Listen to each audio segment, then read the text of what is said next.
आता तीच अवस्था फक्त तीर्प बघत या, पण अंतःकरणामध्ये असणारा राम त्या सीतेने साठवला गेलेला आहे. आपला पती हा तुमचा राम आहे, मग त्या रामाला देखील आपल्या हृदयरूपी मंदिरामध्ये साठवायला पाहिजे. रामाला सीतेनं आपल्या हृदयरूपी मंदिरामध्ये साठवल्या गेलेलं आहे. रामचंद्राचं भजन आतल्या आत जिथे असणार सीता मातोश्री करते आहे. सुटावया देवाचे बंधन मुख्य सीताची कारण तिचे साधावया सुलग्न रवी सावधान घडी राखी. हे 33 कोटी देवाला कोणाला कशाचं, कोणाला कशाचं, देवाला स्वतःच. देवाला वाटत होतं की आपली राजा रावणाच्या बंदीखान्यामध्ये आपण बंदिस्त झालेलो आहोत. या बंदीखान्यामधून जर रामचंद्राचं आगमन लंकेकडे जर झालं तर आपण बंदीखान्यामधून सुटणार आहोत. आणि जर रामचंद्राचं आगमन जर नाही झालं, वेळ जर लागली तर तो राजा रावण आपल्याला सोडणार नाहीये. मग देवाधिकाला गडबड होत, म्हणजे लवकर लग्न लावा म्हणलं, तिकडे स्वयंपाक तयार झालाय. तसं नाही बरं का, लवकर लग्न लावावं असं देवांची इच्छा होती. रामचंद्राचं लग्न लागलं. फक्त 12 वर्षे रामचंद्र अयोध्येत राहिलेले आहेत. 12 सीतेचं 18 वर्षे, रामचंद्राचं 25 वर्षे रामचंद्राला वनवासाला जावं लागलेलं आहे. 12 वर्षाचा काळ गेला. तेवढंच असणार अयोध्येमध्ये वास्तव्य केलेलं आहे. देवादिकाला वाटलं रामचंद्राचं लग्न लवकर जर लागलं आणि लवकरात लवकर जर रामचंद्र असणाऱ्या लंकेच्या ठिकाणी आले तर राजा रावणाच्या बंदीखान्यातून आमची मुक्तता होईल. कुणाला कशाचं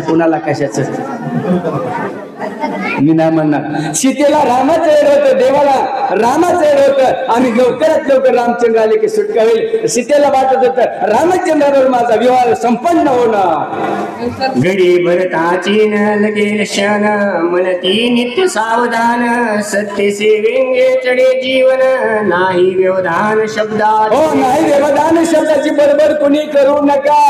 लग्नाची वेळ जवळ आधी आलेला अभिजित मुहूर्त येऊ लागेल. अभिजित मुहूर्त असं त्याच वेळेस लग्न लागल्या जाते. अभिजित मुहूर्ता व्यतिरिक्त लग्न लागत नाहीये. दुपारची वेळ भरत आलेली, अभिजित मुहूर्त आलेला आहे. दोन्ही काही गुरुने सांगितलं, म्हणले काही बडबड करू नका, गडबड करू नका म्हणले, आणि बोलू तर कुणीच नका.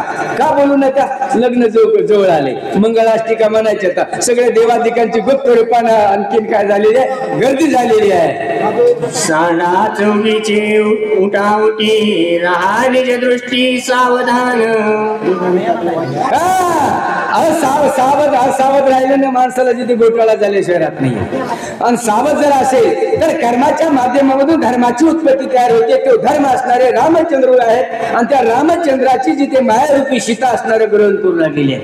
हे आपल्या जीवनामध्ये असायला पाहिजे. तुम्ही आम्ही सगळे असणारे संसारिक आहोत. आपण जिथे असणारे ब्रह्मचारी नाहीत, वानप्रस्थ नाहीत, न संन्यासी नाहीयेत. ग्रस्त आश्रमामधून दोन्हीच्या दोन्ही आपल्याला प्राप्त करून परमपदाची प्राप्ती करून घ्यायचे. त्याच्यामधलं हे असणार रामचंद्राच्या लग्नाचा सोहळा. अंत हा पट आहे ज्यासी आधी सावध करा त्यासी अक्षर निमिष श्वास स्वच्छवासी घडी वेंगसी. बघा, तुमच्या मनामध्ये अंतरपट असतो, आमच्या मनामध्ये अंतरपट, लग्नामध्ये अंतरपट. आता कशाला म्हणते कुणाला माहिती? तळक महाराज कशाला म्हणते? हे काढून टाकल्याशिवाय ब्रह्माची प्राप्ती होत नाहीये. मी तू पण आर हे आहे ना, हे काढून टाका, तिथंच परमार्थ साध्य होतो. वेगळं काहीच नाहीये. मग तो अंतरपट फक्त मायेच्या दाखवायचे आणि दाखवूनच कार्य परिपूर्ण करायचे. मग तो अंतरपट संशय होता मनामध्ये, तो संशय काढून टाकला आणि संशय काढला कीच परब्रह्माची प्राप्ती.